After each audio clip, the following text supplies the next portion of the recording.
Bonsoir et bienvenue à la sixième saison du magazine.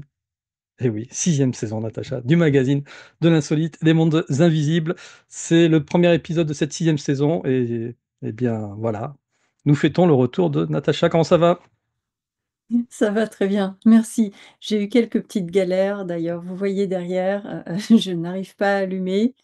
Donc c'est la sixième saison qui s'annonce, sous un nouveau jour, le jour de on n'arrive peut-être pas à faire ce qu'on veut, mais on est là. Voilà, hein, on va y arriver. Et même si le fond est terne, ton éclat suffit de toute manière à illuminer cette séance. Bon retour parmi nous.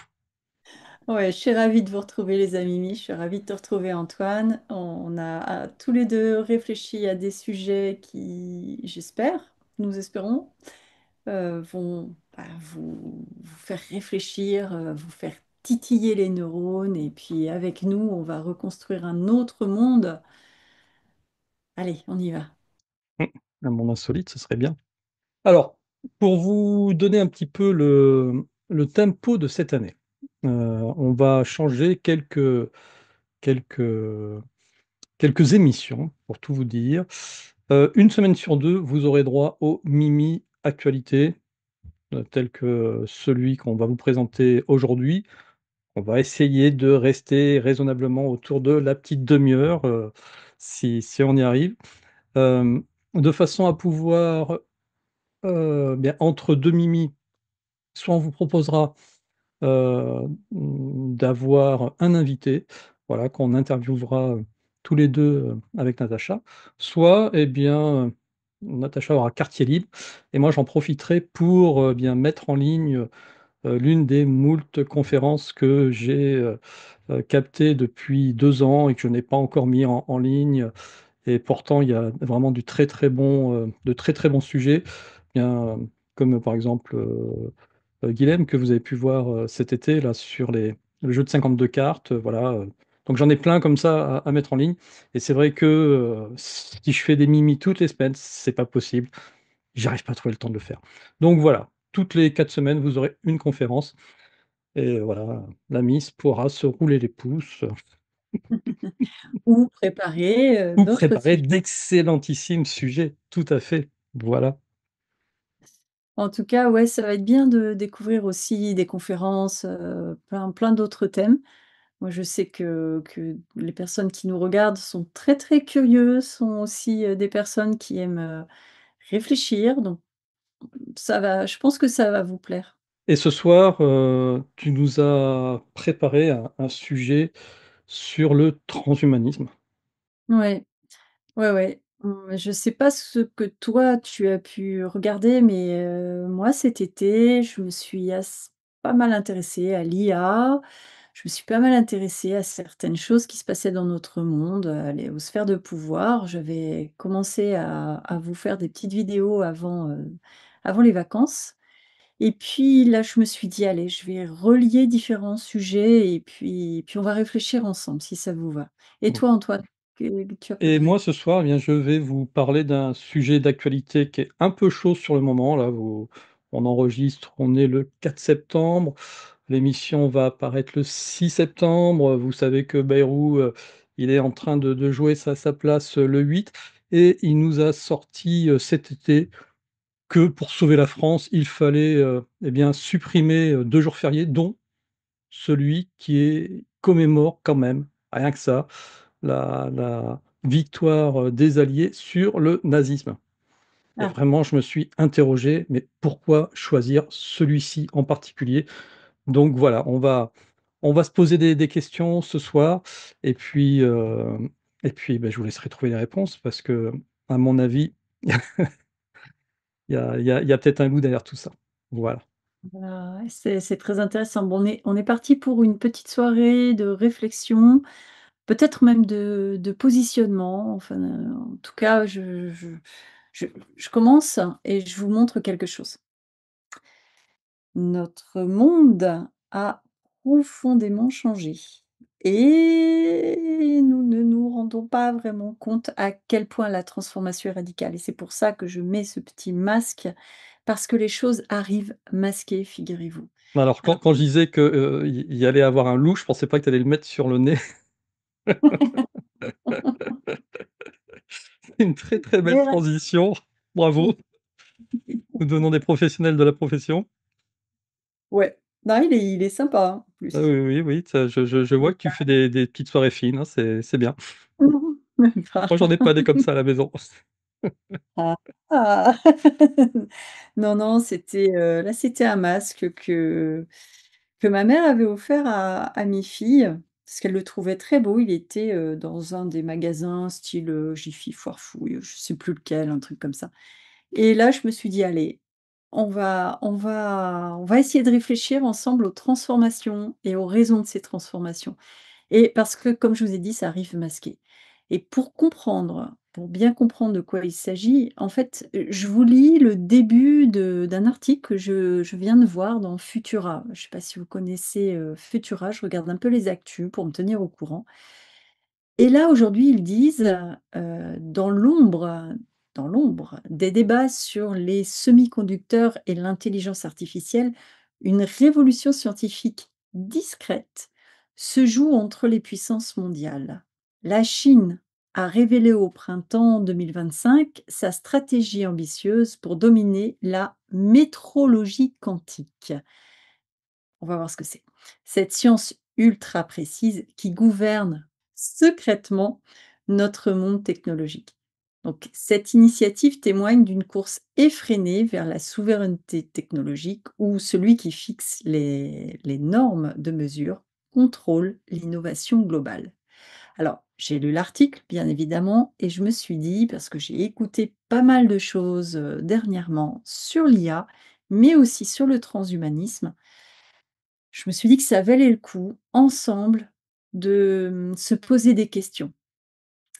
Et pour ceux qui, comme moi, découvrent moi j'ai découvert ce mot métrologie, imaginez une balance. Alors, bah, évidemment pas n'importe quelle balance, on va imaginer une balance capable de mesurer un millionième de milliardième de seconde. Bah, c'est ça, la promesse de la métrologie quantique. C'est la science de la mesure ultra précise. Et pourquoi je vous parle de ça? Vous vous dites: «Oui, c'est une actu sur la Chine qui ta ta ta ta ta ta, dans on comprend qu'il y a des enjeux de pouvoir». Je pense que certains d'entre vous y sont déjà, mais on va y aller tout doucement entre nous. Donc c'est une science qui ne se contente plus de dire, «Allez, voilà, il y a une distance» ou «Voilà une fréquence», mais qui pousse la précision jusqu'aux limites imposées par la physique elle-même. Et pourquoi? Parce que, bah, dans le monde d'aujourd'hui, la précision, c'est du pouvoir. Prenez les horloges, atomiques. Alors elles permettent déjà au GPS de nous localiser, mais avec la métrologie quantique, on pourrait descendre à des niveaux où une erreur d'un milliardième de seconde pourrait signifier une erreur d'un mètre dans votre position ou la réussite d'une mission spatiale. En fait, c'est quelque chose qui va très, très loin. Et donc comme je vous dis depuis tout à l'heure, ensemble, eh bien, ensemble, on va parce que pour moi, c'est important que vous compreniez que c'est ensemble qu'on va continuer à changer les choses, mais là, nous allons voyager, nous. On va voyager dans un futur et un futur peut-être pas si lointain. Alors, on est là, dans notre imagination, Antoine, voilà, tu imagines, les amis, pareil, on est dans un bureau. On est dans un bureau. Et puis, il y a un neuroscientifique en blouse blanche, je ne sais pas pourquoi sa blouse blanche, parce qu'il a pas forcément besoin, mais il est devant un écran. Pas d'électrode, plantée dans la tête, pas de casque encombrant, juste un petit capteur posé sur la peau. Et sur l'écran, les signaux de l'activité cérébrale s'affichent. Et puis s'affichent en temps réel avec, avec une précision jamais atteinte. Et ces capteurs reposent sur des défauts quantiques dans un cristal de diamant. Mais ils sont capables de détecter les champs magnétiques infinitésimales émis par un neurone qui s'active. C'est juste énorme. Alors résultat, bah, c'est une cartographie cérébrale, mais sans chirurgie. Et aujourd'hui, là, je vous ai fait imaginer un truc, mais aujourd'hui, c'est encore au stade du laboratoire, mais demain, qui sait? Avec le développement de l'IA, on va y venir. Parce qu'une interface cerveau-machine, capable de lire et de traduire votre pensée, sans vous toucher, bah, c'est ça aussi, le futur qui peut-être va nous arriver. Mais alors maintenant, on va connecter ça, cette, phase que je viens de vous dire, à l'IA. Parce que ces capteurs ultrasensibles vont générer des océans de données, des mesures cérébrales, biologiques, environnementales. En fait, ça va être trop pour être géré par un humain et par juste un simple ordinateur. Mais c'est parfait pour une IA. Je vous rappelle, une IA, c'est Antoine va vous le confirmer, c'est quand même une intelligence qui est, en train de s'auto-alimenter. Il y a même des chercheurs qui disent qu'ils vont se coucher la nuit et puis le lendemain matin, l'IA s'est tellement développée qu'ils sont même perdus par, ce qu'ils découvrent. Donc là, on ne sait pas où on met les pieds. Parce que l'IA aujourd'hui, c'est, une donnée qu'on n'est peut-être même plus en train de contrôler. Alors, tu es d'accord avec moi, tu as entendu, Antoine, cette histoire où tu avais une IA qui, je crois que c'est Claude, hein, qu'il s'appelle, parce qu'une IA, elle doit passer certains stades pour être déployée et elle doit notamment suivre donc les recommandations, en fait, les barrières qu'on lui donne. Et elle a menti, elle a manipulé, elle a menti, donc aux personnes qui la «contrôlaient» entre guillemets, pour pouvoir être déployée. Tu as entendu parler de ça, Antoine? C'est une des infos, qu'il y a eu il y a pas trop longtemps. Non, non, non, mais déjà il y a 2-3 ans, avec Jérôme, on avait, traité un cas un peu similaire, ouais. Ouais. Et puis, bah, imaginons aussi que certaines IA pourraient, à terme, être optimisées par le calcul quantique lui-même. Donc là, on parle quand même de quantum machine, je ne vais pas le dire en anglais, quantum machine learning. Ce sont des algorithmes qui exploitent des propriétés quantiques pour résoudre des problèmes complexes plus vite, ce que je vous disais tout à l'heure, que nos ordinateurs actuels et donc plus vite que nous. Nous, on est dépassés. Alors, bien sûr, on mesure mieux, on comprend mieux, on prédit mieux et quand on mesure le vivant à une telle échelle, que fait-on de ces informations? C'est là des questions juste que je vais vous poser, parce qu'il est important aujourd'hui, parce que notre monde a déjà changé, hein, et c'est déjà le cas. On n'est pas, il n'y a pas le monde d'avant, le monde d'après. Il est déjà complètement bouleversé par tout ça. Alors, est-ce que ces informations, on va les utiliser pour guérir ou pour augmenter? Et par qui elles vont être utilisées et pourquoi? Est-ce qu'on va les garder pour le bien commun ou probablement, ou pour une poignée d'acteurs économiques? C'est là que la métrologie quantique cesse d'être une curiosité scientifique pour devenir une technologie sociale. Il faut bien se rendre compte de ça, parce qu'elle prépare le terrain à quelque chose de plus vaste. Et là, ça s'appelle le transhumanisme. Le transhumanisme, c'est une réflexion qui a lieu, qui a cours aujourd'hui, on parle de l'humain augmenté, hein. On ne parle pas juste de, alors ça c'est l'humain augmenté. Ça c'est l'humain normal. Moi là, j'ai du mal à lire sans mes lunettes. Donc avec des lunettes, j'ai, des capacités, supérieures à ce que la nature m'a donné. Mais il n'y a pas que ça. Heu, on peut parler de capteurs, par exemple, qui seraient capables de lire votre cerveau sans chirurgie. Et puis, pour reprendre, je vais parler du transhumanisme, mais pour reprendre sur les IA, des IA qui optimisent, on peut penser à ça, des IA qui optimiseraient vos décisions, peut-être même qui interviendraient dans le domaine de vos émotions. On peut penser à des implants ou même des dispositifs externes qui peuvent amplifier vos sens. Là, on est dans le cœur de du transhumanisme, parce que l'idée du transhumanisme, c'est ne plus être malade, ne plus mourir. Certains pensent même à créer En fait, ce qui compte pour eux, ce n'est pas le corps de chair, c'est ce qu'il y a dedans. Donc ils pensent à transférer leurs données dans des corps, qui ne seraient plus leur corps physique, pour une vie éternelle, en fait. Mais il y a aussi toute l'amplification, des sens, des capacités cognitives. Donc capacités cognitives, c'est, les capacités de, mémorisation, de réflexion et cetera. Mais là, on peut penser que c'est encore de la science-fiction, mais ce n'est plus de la science-fiction. En fait, ce sont les premières briques d'un monde où l'humain pourrait se redéfinir.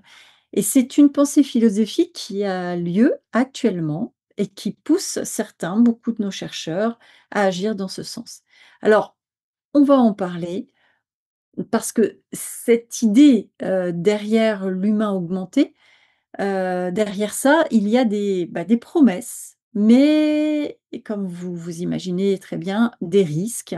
Il y a aussi des risques, des tensions sociales, parce que c'est ce qui va arriver, c'est ce à quoi on peut s'attendre, et il y a aussi des choix éthiques majeurs, et c'est à nous de réfléchir, et puis, heu, jusqu'où sommes-nous prêts à aller? On va pour réfléchir, je vous propose de poursuivre notre, voyage temporel. Alors vous pouvez fermer les yeux, vous pouvez m'écouter. Nous sommes en 2035. Je rappelle que cette vidéo, elle est faite en 2025, au cas où cette vidéo serait vue en 2035. Donc, nous sommes là, pour les besoins de l'imagination, 2035. Et vous vous réveillez. Votre implant cérébral vibre doucement, voilà, tranquillement. «Bonjour, mise à jour terminée», vous parlez désormais couramment le mandarin. Je ne sais pas si ça vous fait rêver? Ça te fait rêver, Antoine? Ouais, j'avais déjà imaginé, des, des scénarios comme ça, effectivement, heu, d'implants qui te permettraient de te télécharger des compétences. Mais il y aurait différents niveaux d'implants, justement, parce que, le cerveau serait pas en capacité de pouvoir, tout absorber, vu qu'on serait, capable de télécharger tout ce qu'on veut, et donc ça te permettrait de te télécharger pour être pendant une journée, et bien, peut-être un grand chirurgien, et puis le lendemain, une autre journée d'être un virtuose de piano, et puis une autre journée d'être, un maçon capable de monter, de monter le mur de ton jardin, voilà, en fonction des besoins, et donc un monde comme ça où effectivement, on aurait cette capacité-là de pouvoir s'uploader, puis se faire un reset, s'uploader, faire un reset. Et avec, voilà, quelles conséquences derrière, bon, mais ça c'était le comment dire? Le début du scénario. Je vous laisse imaginer toutes les conséquences possibles. Alors, bienvenue dans l'univers du transhumanisme, Antoine. Tout à C'est fait. ce mouvement-là qui défend l'idée que nous pouvons et même que nous devons dépasser nos limites biologiques grâce à la technologie. Pour eux, dans le transhumanisme, l'humain n'a pas fini, en fait, sa son développement. Nous ne sommes pas tout à fait terminés, et pour nous compléter, il nous faudrait la technologie, et ce futur, comme je vous le disais tout à l'heure, n'est pas du tout si loin qu'on le croit. Parce qu'aujourd'hui déjà, ça c'est plutôt positif, mais il y a des patients, paralysés, qui écrivent sur un écran par la pensée, grâce à des implants cérébraux, et leur activité neuronale est décodée en temps réel. Heu, vous connaissez Elon Musk, bien sûr. Et est-ce que vous connaissez Neuralink? Parce qu'il promet notre, Elon Musk, il promet qu'un jour, nous pourrons contrôler nos appareils, nos voitures et pourquoi pas communiquer sans parler. Alors contrôler par la pensée, bien sûr, et on arrivera parce qu'on contrôle nos voitures quand même. Alors on arrivera peut-être à un scénario qui, pour ma part, me paraît, tout à fait plausible, pardon. Voilà, il y a votre frigo qui est connecté, qui vous scanne, ou alors il enregistre, les données de votre monde connecté. Il détecte, je sais pas, une carence en fer, une carence en magnésium et puis il commande directement un repas optimisé, imprimé en 3D, pourquoi pas, dans votre cuisine. Science-fiction? Ben, pas tant que ça parce qu'en fait, il y a des prototypes qui existent déjà. Et mais en fait, cette course à l'augmentation, elle pose quand même des questions profondes. Qui pourra se payer ces implants? Est-ce que ça va pas créer nécessairement une humanité à 2 vitesses? Avec d'un côté les augmentés, d'un côté les laissés biologiques, de l'autre quoi. Et voilà, et comme le rappelle, alors il y a un philosophe qui le rappelle, il s'appelle, Rosi Braidotti, je ne sais pas comment il s'appelle, enfin je retiens pas trop son nom. Donc pour lui, la technologie n'est jamais neutre. En fait, il dit qu'elle amplifie les inégalités. Bah, nécessairement, la technologie, si on peut l'acquérir, on peut faire des trucs, très importants. J'ai réfléchi à une chose l'autre jour, ça m'apparaissait tellement, heu, inadmissible. J'avais des papiers administratifs à faire et je me disais: «Mais tous ces papiers, tous ces trucs administratifs, je dois les faire par ordinateur».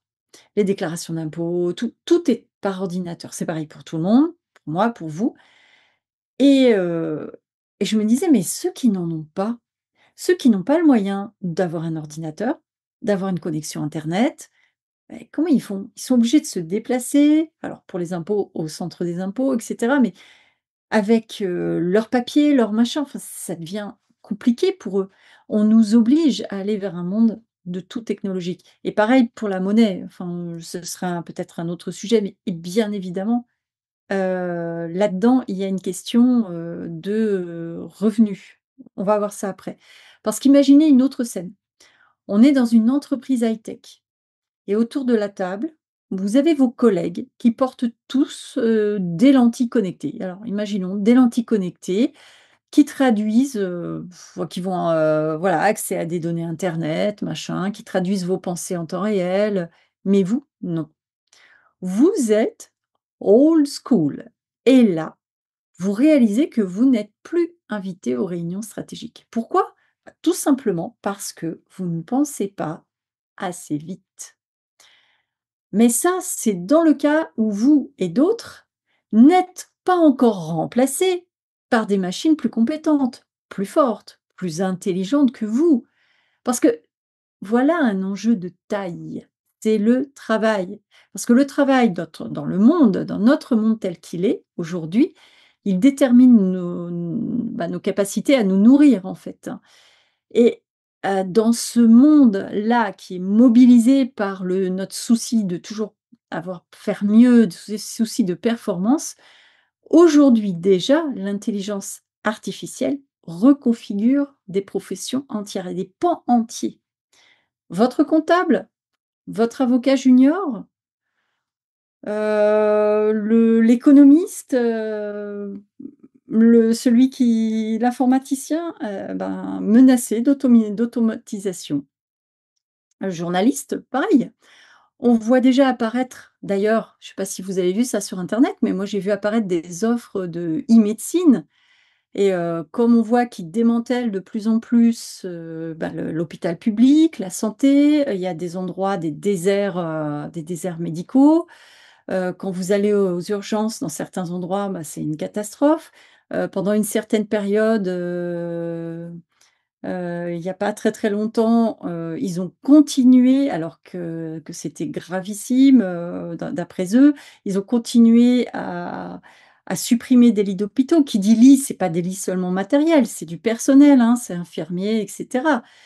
Donc tout ça, c'est un démantèlement. Je vous ai fait des vidéos sur, l'agroalimentaire, sur ces grandes entreprises qui décident un peu de tout.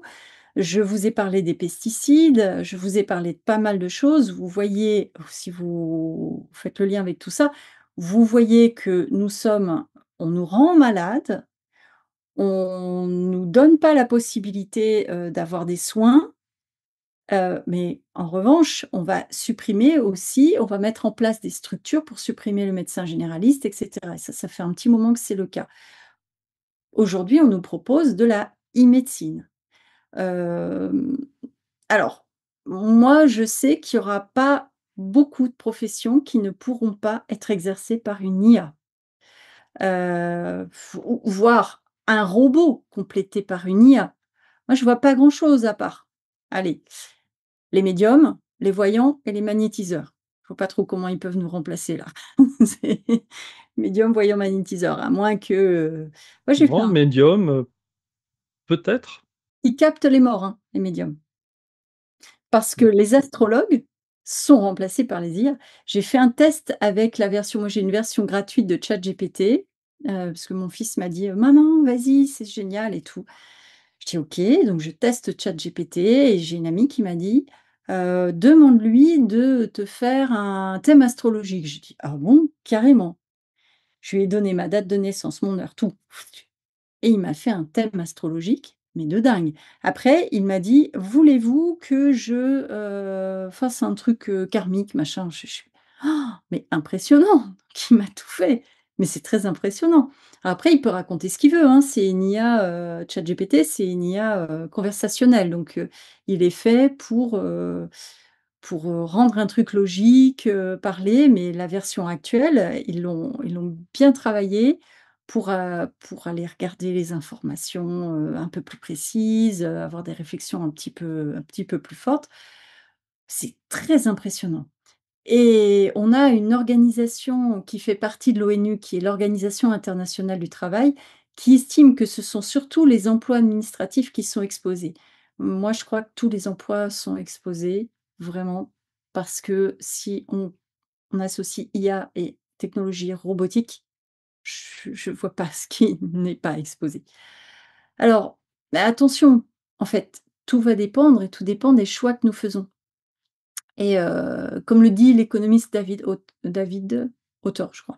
La question n'est pas: «L'IA va-t-elle remplacer les humains?» mais c'est: «Comment allons-nous l'intégrer?» et la question aussi, elle est, de réfléchir au processus économique. Si vous avez il y en a certains qui réfléchissent à un revenu universel pour tout le monde, un revenu de base. Mais pourquoi? Dans l'idée que notre travail serait remplacé par des IA, donc on ne serait pas autonome, hein. Nous aurions un revenu de base pour tout le monde et que nous serions heureux, nous pourrions travailler à autre chose, nous pourrions nous consacrer à des activités transpersonnelles interpersonnelles, des activités avec d'autres, voilà, à s'amuser quoi, à s'épanouir comme ça. Enfin, c'est leur idée. Ça paraît joli, hein, mais si un jour on décide de ne pas, accepter une mesure gouvernementale, comme ça se passe déjà dans certains pays, est-ce que parce que ça se passe dans certains pays, ce que je suis en train de vous dire, on peut supprimer, nos droits sociaux. On peut ne pas, nous donner l'accès à la santé. Alors demain, parce que là, je parlais aussi du transhumanisme, demain serons-nous tous des cyborgs? Bah, peut-être, mais pas au même rythme, ni avec les mêmes droits, parce que les implants cochléaires ou les prothèses bioniques aujourd'hui relèvent de la médecine. Mais demain, apprendre une langue en une semaine, booster sa mémoire, augmenter son QI, en fait, qui décide? Qui finance? Et surtout, qui aura le droit de dire non? Et il y a une sociologue, je crois que c'est Sheila Jasanoff, qui rappelle, que chaque société fabrique son futur à travers ses imaginaires. Et la vraie question, bah, c'est pas peut-on, mais c'est veut-on et pour qui? Parce que on est toujours dans une idée de performance. Mais revenons à un truc plus simple. Être, seulement être. Arrêter de faire. Voilà, j'ai dit. Eh oui, les raisons de performance, on va en parler d'ailleurs, dans pas très longtemps dans mon sujet, parce que visiblement c'est ça qui gouverne beaucoup de choses. J'ai pas répondu à 2 de tes questions. La première, qu'est-ce que j'ai regardé cet été? Eh bien, entre autres, Westworld, ouais, c'est ça, c'est Westworld, qui est juste excellentissime. Il y a 4 saisons, les 2 premières saisons sont très, très bien, les 2 dernières un peu moins, mais dans l'ensemble, c'est quand même une très, très bonne série, hem, où, heu, ce sont des on va dire de richissimes investisseurs qui créent une espèce de parc à thème où, le thème en fait, c'est que les les habitants de ce parc, ce sont des, humanoïdes qui ressemblent comme 2 gouttes d'eau à des humains. Donc ils ont une intelligence artificielle forcément pour les animer et cetera et et l'idée, c'est de voir jusqu'où peut aller la corruption, humaine, la noirceur de l'âme humaine. Parce que c'est un parc où tout est permis. Tu as le droit de tuer, de piller, de violer, de faire ce que tu veux. De toute manière, ce ne sont que des robots et donc quand ils sont tués, ils reviennent à l'atelier, on les répare, assez facilement. Avec leur technologie, c'est assez facile. On les reset et puis, une nouvelle journée recommence. Et donc voilà, c'est un peu ça le pitch et puis en définitive, le concepteur de ce parc des robots, lui, il avait un désir qui était plus grand que de servir à la noirceur de l'âme humaine, c'était de pouvoir justement créer une nouvelle espèce et donc ça va être ça sur les 4 saisons, eh bien ça va être la la libération, l'avènement, l'ère de l'IA jusqu'à ce qu'en définitive, c'est et là, je vous fais un gros spoil de la 4e saison, 3e, je sais plus. Ne me C regardez pas si vous voulez pas être Allez chercher spoilé. votre café 2 secondes. Voilà. Allez, c'est Heu, fait. en définitive, c'est l'IA qui va, eh bien, rendre en esclavage les humains en leur faisant croire qu'ils vivent dans un monde parfait, un peu à la Matrix et donc ça inverse complètement les valeurs par rapport, au parc, voilà. Donc c'est vraiment c'est excellent et ça montre, déjà les travers des hommes, mais ça on le savait déjà et surtout vers où peut aller, le le transhumanisme et l'avènement de l'intelligence artificielle et Moi pardon. en 2e autre série, là aussi où, alors c'est une série, qui est complètement différente, hein, c'est Fondation, inspiré des livres d'Isaac Asimov, qui est Mmh. d'ailleurs l'inventeur, hein, des lois de la robotique, et et là, c'est pareil finalement, c'est un robot, qui, domine l'univers, à travers des empereurs humains, clonés. Il y a aucun spoil là, ça on le sait dès le début et c'est ce robot-là qui traverse les millénaires et qui finalement, dirige le monde, sans que personne s'en aperçoive. Donc oui, ça risque d'être ça le futur de l'humanité. Un Mmh. monde complètement dirigé par des entités que les humains auront créées un jour et qui leur aura échappé. Et par rapport au transhumanisme, si toi ou vous, les amis, on vous proposait un implant pour vous rendre plus compétent, plus intelligent, enfin voilà, est-ce que vous l'accepteriez? Est-ce que toi, tu l'accepterais, Antoine? C'est un grand débat, ça je ne sais pas encore. J'ai pas réussi à répondre à cette question dans mon fort intérieur, vois-tu? Mmh. Mais Moi, je j'y réponds tout de suite, je sais que non, ça c'est sûr que non. Je mmh, l'accepte pas. Je supporte plus ce monde de plus performant, plus compétent, plus, je ne le supporte plus parce que ça fait aujourd'hui ce qu'on trouve dans notre société, des gens qui écrasent d'autres personnes, des dominants, qui ont du pouvoir et qui exploitent d'autres personnes. Ça fait une exploitation de nos terres, de notre agriculture. C'est ça, hein, c'est le culte de la performance, toujours plus, toujours plus, toujours plus. Et je veux qu'on arrête, en fait. Mmh. Donc, Ouais. stop.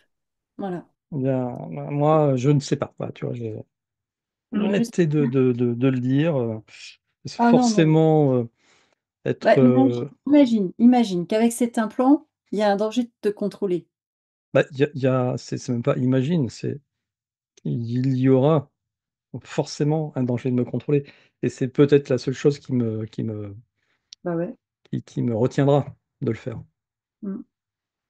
Voilà, Ouais. parce qu'après, oui, bah, écoute, un implant pour être encore plus intelligent Mais moi, et ce que... voir, comprendre les choses différemment, ce serait pourquoi pas, tu vois? Mais pas pour écraser les autres, j'en ai rien à faire d'écraser les autres. Mhm. Bien que le monde, utilisera ce genre de technologie pour ça, on est bien d'accord. Et qu'est-ce que l'intelligence, hein? Il faut bien y réfléchir déjà. Oui, L'intelligence, est-ce que c'est la capacité de collecter des données ou est-ce que c'est d'autres capacités? Réfléchissez. oui, non, mais il y a c'est Jusque-là, on n'a pas pu déterminer ce que c'était l'intelligence. mmh, Alfred Binet, qui est le concepteur du test de QI que vous connaissez, quand on lui demandait qu'est-ce que l'intelligence, il répondait bah, avec un peu d'humour quand même. L'intelligence, ben, c'est ce que montre mon test. Voilà, c'est tout. Mais on teste. Bah, pour vous répondre sur le QI quand même, pour certains, parce qu'il y a beaucoup de bêtises qui sont dites à ce sujet, les tests de QI ne testent que certaines parties qui sont liées en général, qui sont liées au fonctionnement que l'on a à l'école.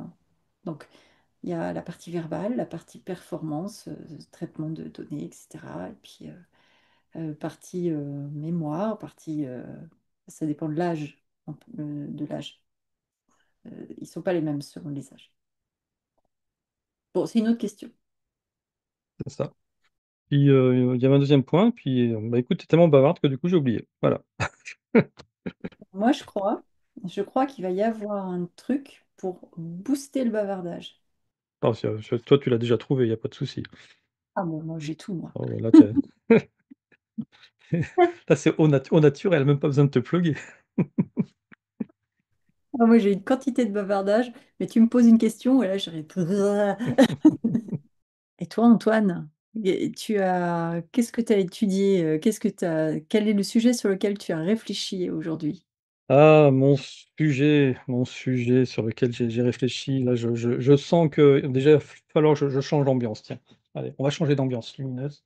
Voilà, j'avais besoin de changer d'ambiance lumineuse, Natacha, pour pouvoir poser ma question, mais qui est vraiment une question d'actualité et une question quoi, qui me turlupine depuis cet été parce que je ne vois quasi personne réagir à ça. Pourquoi est-ce que le gouvernement a-t-il choisi comme jour férié à supprimer pour sauver l'économie de la France, le jour qui représente la célébration de la victoire des Alliés sur l'Allemagne nazie, donc sur le nazisme? Pourquoi, Natacha? Ah Tu vois, ouais. j'ai besoin de cette ambiance rouge comme ça pour pouvoir poser cette question.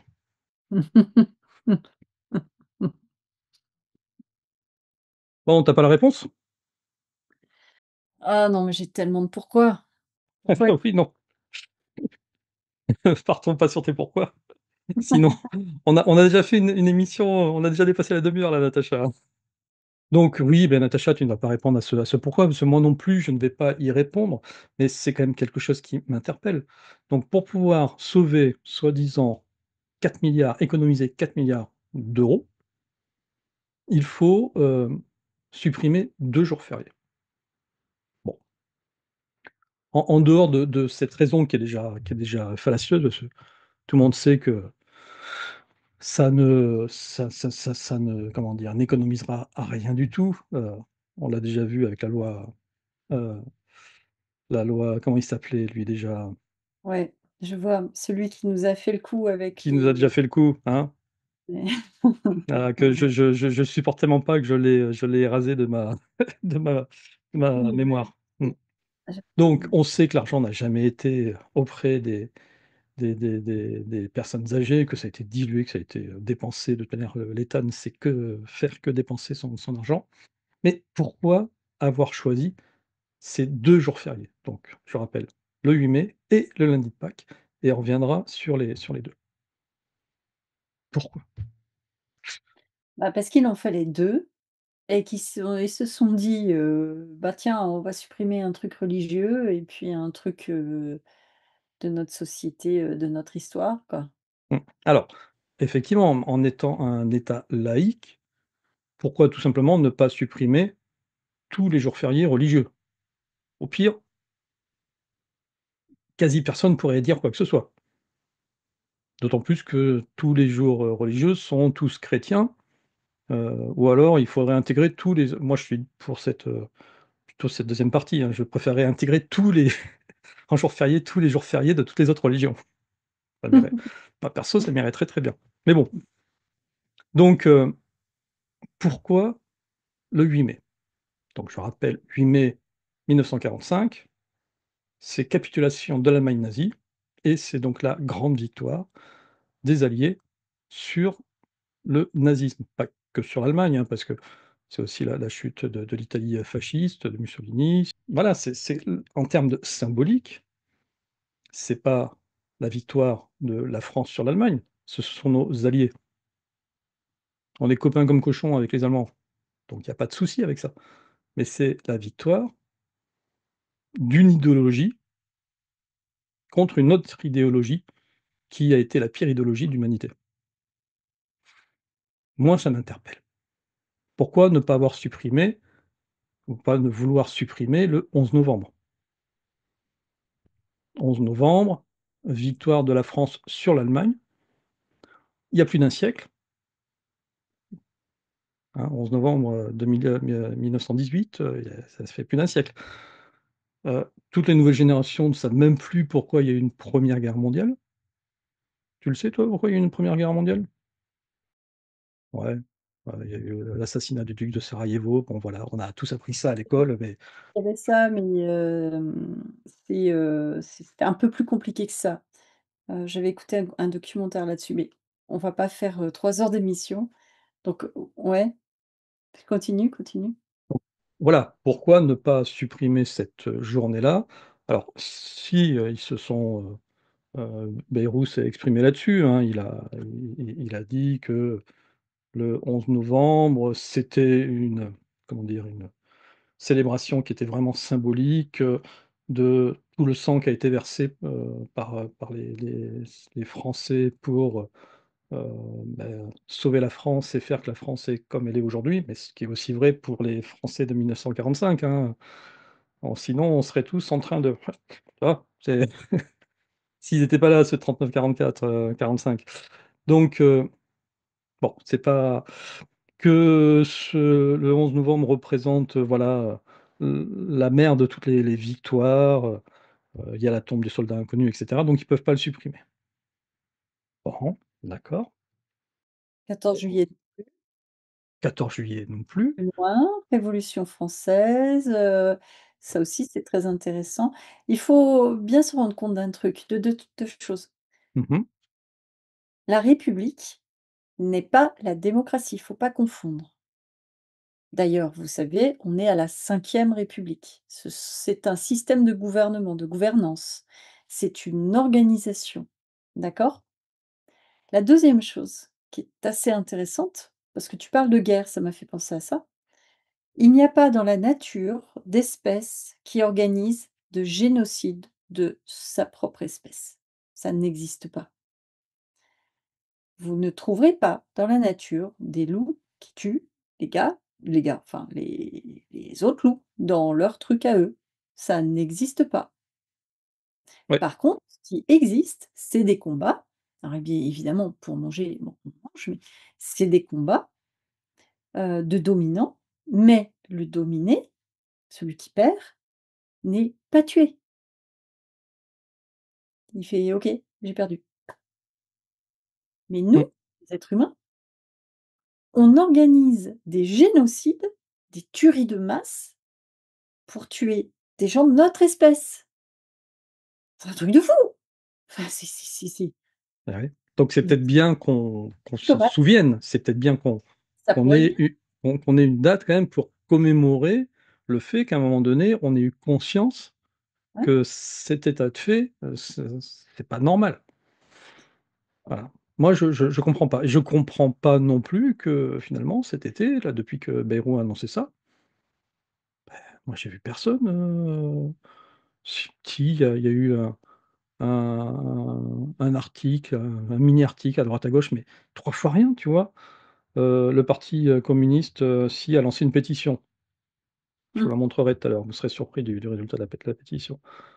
Mais est-ce que, tous les soirs aux 20:00, ils vont te parler effectivement des incendies, des machins et cetera, mais moi je les ai pas vus s'offusquer aux 20:00. Pourquoi? C'est quand même Mmh. bizarre. Je comprends même pas que Bayrou soit toujours là, ave Bon, après ça tout. va pas ça va pas durer, t'inquiète pas. Je pense la Hem, semaine prochaine, son vote de ouais. conscience de toute manière, il le sait, hein, il l'a fait pour ça. Alors, j'ai été voir en Europe, qui a instauré en jour férié, une journée de la victoire, contre le nazisme.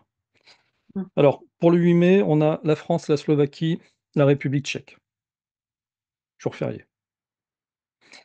Le 9 mai, la Russie, la Biélorussie, la Serbie, l'Ukraine. Le 5 mai, la Hollande, Pays-Bas. La Grèce, c'est un petit peu particulier. Eux, ils l'ont pas mis au niveau de la date de la libération, mais plutôt au moment, où ils sont rentrés en guerre. Le jour, ils appellent ça le jour du non, c'est le 28 octobre. C'est quand ils ont refusé l'occupation de Mussolini. Mais bon, on reste quand même dans la même idée. Après les autres pays, effectivement, ils l'ont pas mis en jour férié, ils l'ont mis en jour de commémoration ou de célébration de la victoire. Voilà. Pas forcément en jour férié. Mais malgré tout, voilà, c'est un jour férié en France. Alors, est-ce que tu sais depuis quand est-ce qu'il est férié ce jour? Non, mais ce que je me dis, s'ils ont choisi un moment en mai, c'est peut-être parce qu'il y a beaucoup de coupures et ils se sont dit: «Bah, on va choisir celui-là, c'est au milieu». Oui, Mais je alors, sais pas depuis oui, quand oui, c'est il la est férié. raison qu'a invoqué Bayrou, hein. C'est effectivement le mois de mai, c'est un mois gruyère, donc la productivité, elle est en berne. Qu'est-ce que je t'ai dit? L'histoire du culte de la performance, productivité, pour Voilà, c'est qui? ça, c'était ça le deuxième point sur lequel je voulais te voilà, Eh c'est oui. exactement ça. C'est juste une histoire de productivité et en plus, en dehors de la productivité, le fait de supprimer un jour férié, ça impacte, eh bien, que les productifs en plus. C'est-à-dire, grosso modo, les gens qui travaillent Ouais. en soi. Si tu es étudiant, si tu es au chômage, si tu es à la retraite, si tu travailles pas, pour raisons personnelles, heu et bien, tu es pas impacté par le jour férié. Donc c'est en plus, c'est une décision qui n'est pas équitable. Parce qu'elle ne touche pas tout le monde, elle ne touche que ceux qui travaillent. Donc à partir du moment où la décision n'est pas équitable, c'est pas quelque chose qui doit être appliqué quand tu es, au sein d'un gouvernement. Mais bon, qu'importe. Donc ouais, création donc du instauration du 8 mai 1953, donc pour, commémorer donc la la victoire des Alliés et de la France sur l'Allemagne nazie et je précise bien nazie. Bon déjà ce qui est surprenant, c'est que ce soit pas 46, tu vois? Moi, l'année suivante, je l'aurais mis, férié, mais bon ça c'est autre chose. Mmh. Eh bien, figure-toi que là, j'ai découvert des trucs, mais j'ai l'impression qu'on n'apprend rien à l'école, quoi. Il y a des trucs, je vais t'apprendre et vous les amis moi j'aimerais bien, faire un petit sondage là. Dites-nous, ceux qui vont apprendre ce que je vais dire là dans 2 secondes. Est-ce que tu savais que ce jour n'a pas tout le temps été férié depuis 1953? Ah non, non, mais j'apprends, beaucoup de choses là déjà, donc non, je ne savais En pas. 1959, le général Charles de Gaulle a supprimé le caractère férié du 8 mai. Ah ouais? Incroyable ça. Oui, je Moi je le pensais même découvre, hein, je savais même pas que c'était tu vois, c'était possible. que c'était l'inverse. Je pensais que c'était lui qui l'avait instauré. Oui, c'est vrai que en plus tu m'aurais posé la question: «Qui a instauré exactement. Mmh mh. Ouais, c'est sûr. Alors pour les plus jeunes, hein, qui écoutent, De Gaulle, c'est quand même, un C'est le symbole de la libération de la France, pour faire simple, des symboles de la libération. C'est il a fait un appel à la résistance. Mmh. Pire Natacha, pire. En 1975, qui était président en 1975? Heu, Piège, Pompidou? ouais, tu as le choix entre Pompidou et d'Estaing, c'est Valéry. Ah bon? Giscard Valéry d'Estaing? Giscard d'Estaing, tiens-toi bien, supprime la commémoration du 8 mai. Ah bah, eux aussi. Pire, tu vois? C'est-à-dire que De Gaulle, il supprime le jour férié, d'Estaing, hop, il supprime le fait qu'on commémore le 8 mai.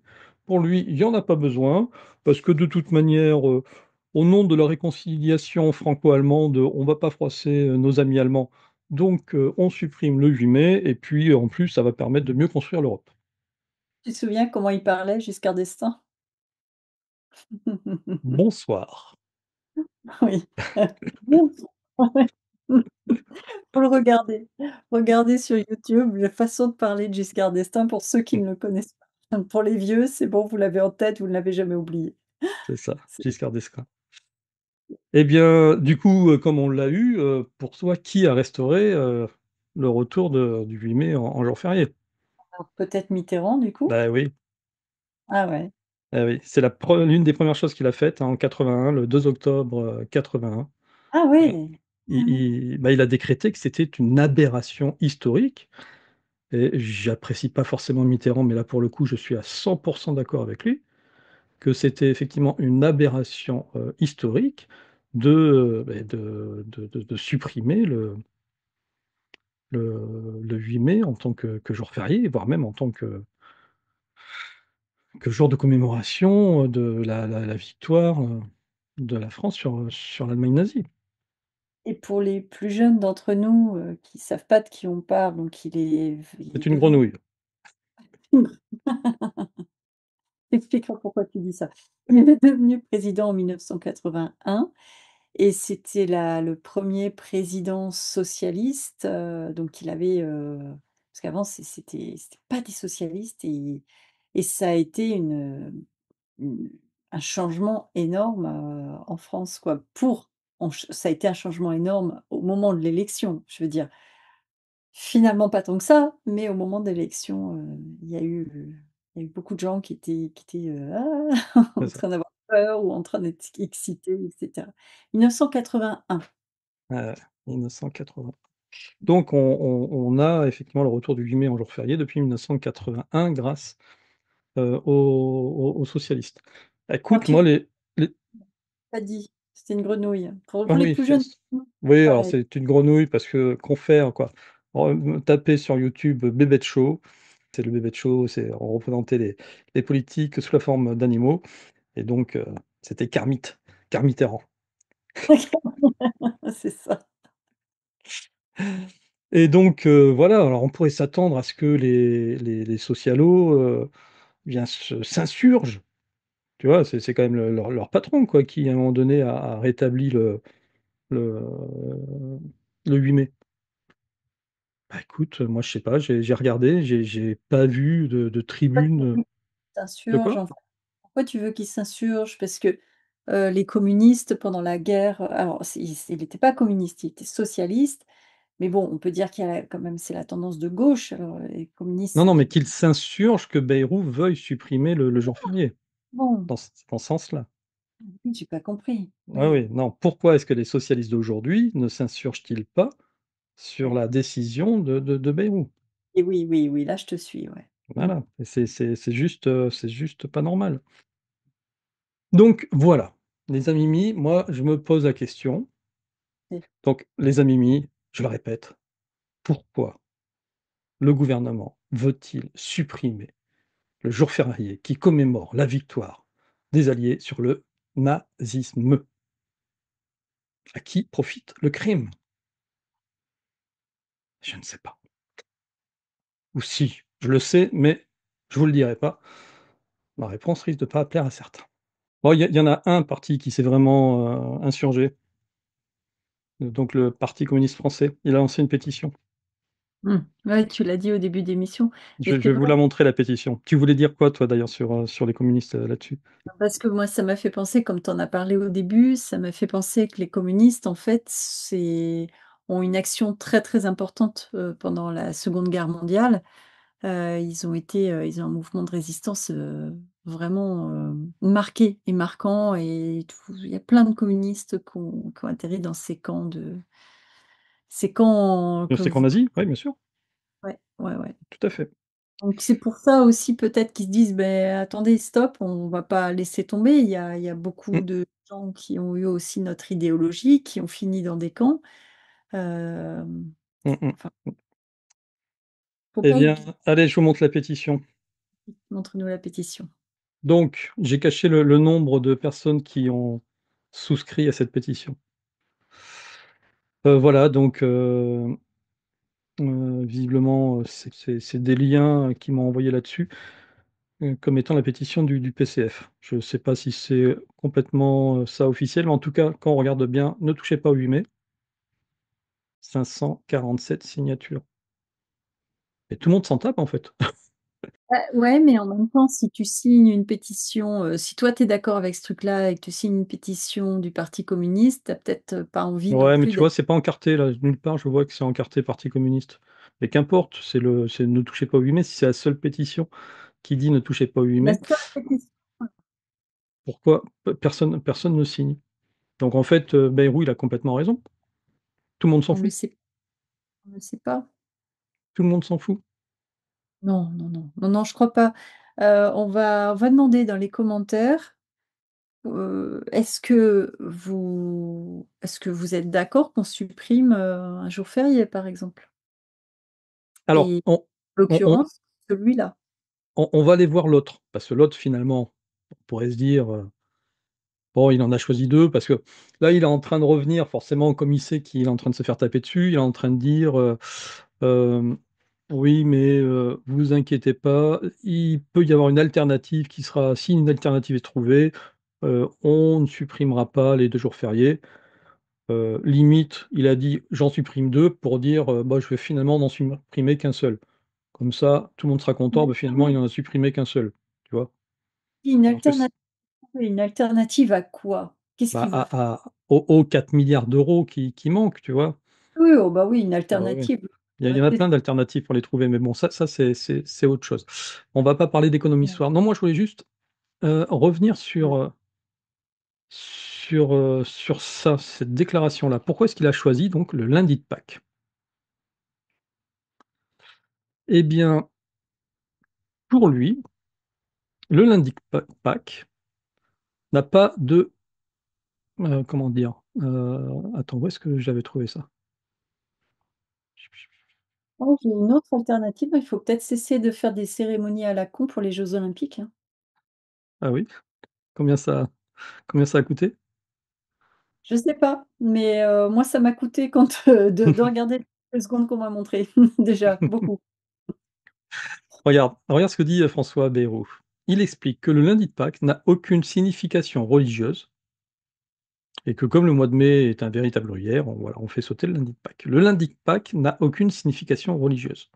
Je pense que, François Bayrou n'a pas connaissance du comment dire? Du fondement de la religion chrétienne, je pense. Écoute, moi je me suis dit: «Peut-être que c'est moi, hein, qui suis nul en théologie». Donc j'ai demandé à à ChatGPT, non, c'est pas ChatGPT, c'est au chat. J'ai juste dit: «Quelle est la date la plus importante pour les chrétiens?» Ah bah, déjà le Ah, Noël, eh bien non, sinon ça il m'a répondu: «La date la plus importante pour les chrétiens, c'est Pâques. C'est pas la naissance du Christ qui est la ré importante, c'est OK. la résurrection du Christ. Bah, s'il est pas né, il peut pas, La fête de Pâques commémore la résurrection du Christ. S'il est pas né, ça en aurait été un autre, qu'importe, mais ce qui est important, c'est qu'il ressuscite. Parce que la résurrection est considérée comme, l'événement central, car elle symbolise la victoire de Jésus sur la mort, la promesse de la vie éternelle pour les croyants et la preuve de la divinité de Jésus. Donc, si le Christ n'était pas ressuscité, bah, il y aurait pas de foi chrétienne. C'est pourquoi, Pâques est le pilier de l'ensemble des croyances chrétiennes et du coup, Héros, il dit quoi? N'a aucune signification religieuse. Ces enfants, le scandale là, ils étaient pas dans une école chrétienne, non? Ah bah si, oui, mais ça, il était pas au courant, bah, bien sûr. Ah Non, mais mais c'est pour ça. bah, oui. Est-ce que tu as compris pourquoi il est pas au courant? Il est au courant de rien depuis le début, C'est le ça. gars. Mmh. C'est pour ça. Il est en Mmh. train de nous démontrer que, réellement, il n'est pas au courant.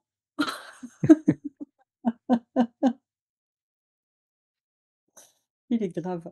Ouais, voilà, donc je sais pas là non plus quel est l'objectif, quelle est la volonté derrière de vouloir supprimer le symbole religieux des chrétiens. Mmh. Encore une fois, heu, je porte pas de jugement sur la religion chrétienne, je porte juste le jugement sur le symbole. S À partir du moment où on est un État laïque, au pire, on supprime tous les encore une fois, hein, tous les fériés religieux et comme ça, on est purement laïque.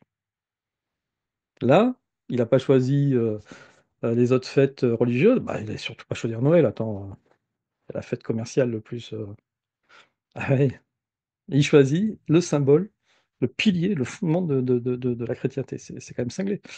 En Attaque dehors d au chocolat!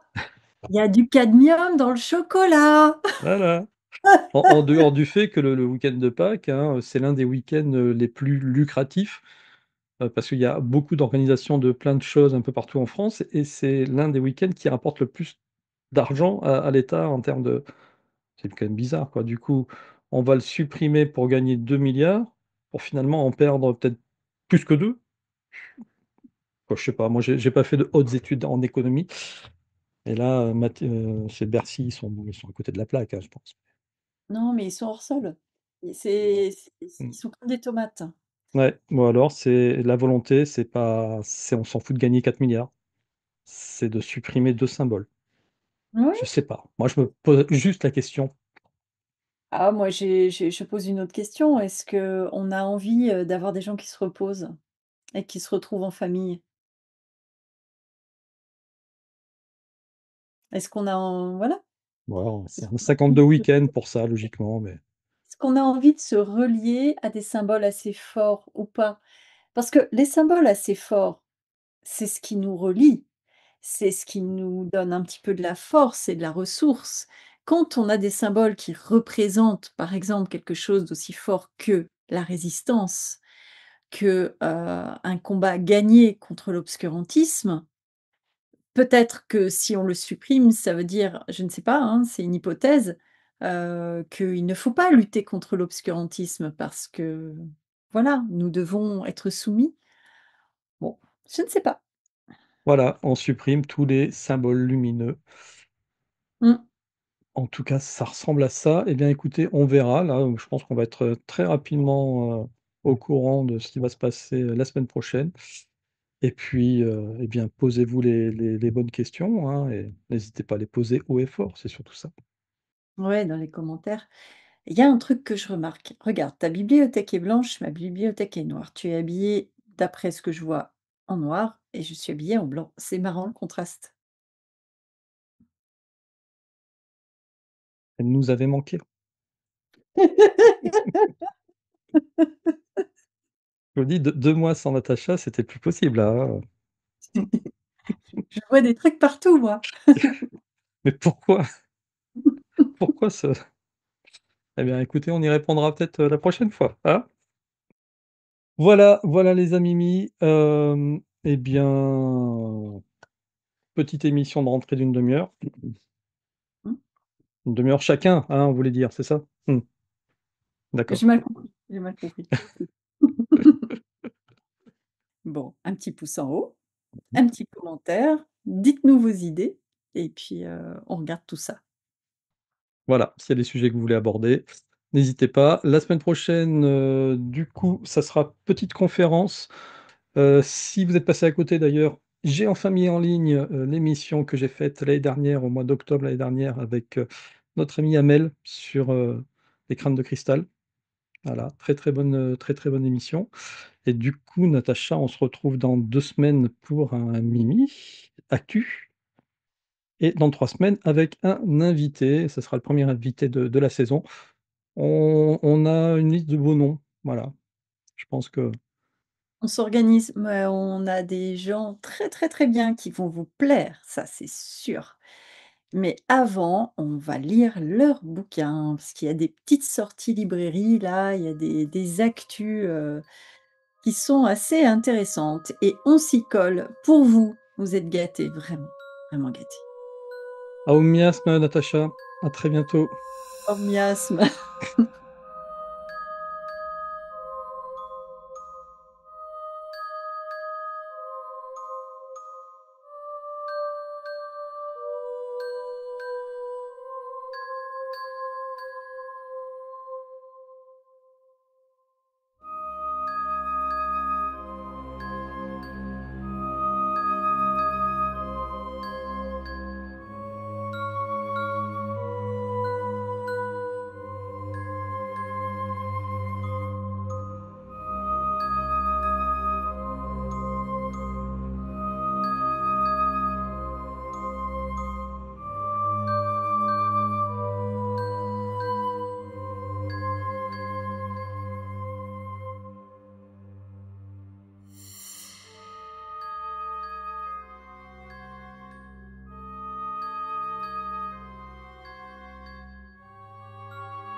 On s'est pas concerté n'empêche pour faire noir et blanc.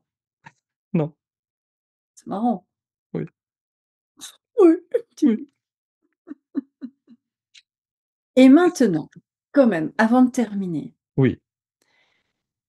abonne Maintenant, on chante pas la même, on s'est pas concerté. écoute, écoute, Oui, oui, quand même qu'on les motive. beh, On a oui. un home on a un Ah mot oui, en cours, beh, oui. On vous donc rappelle, hein, le bonne toi, miasme voilà, jusqu'à Noël.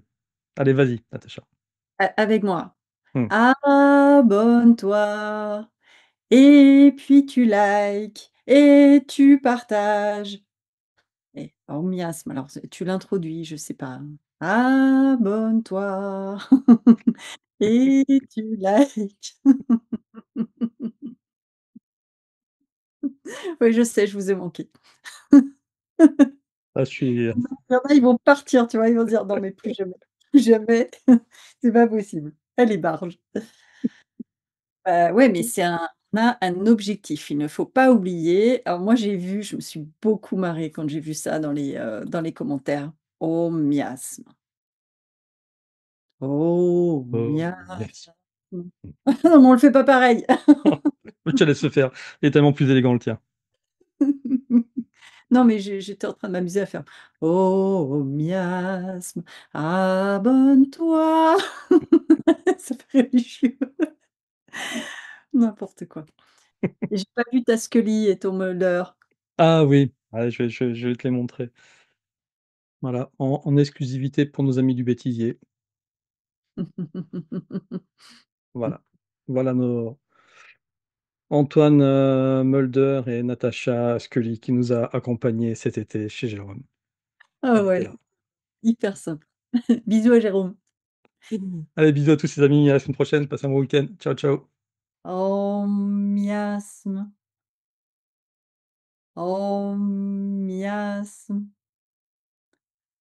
oh miasme.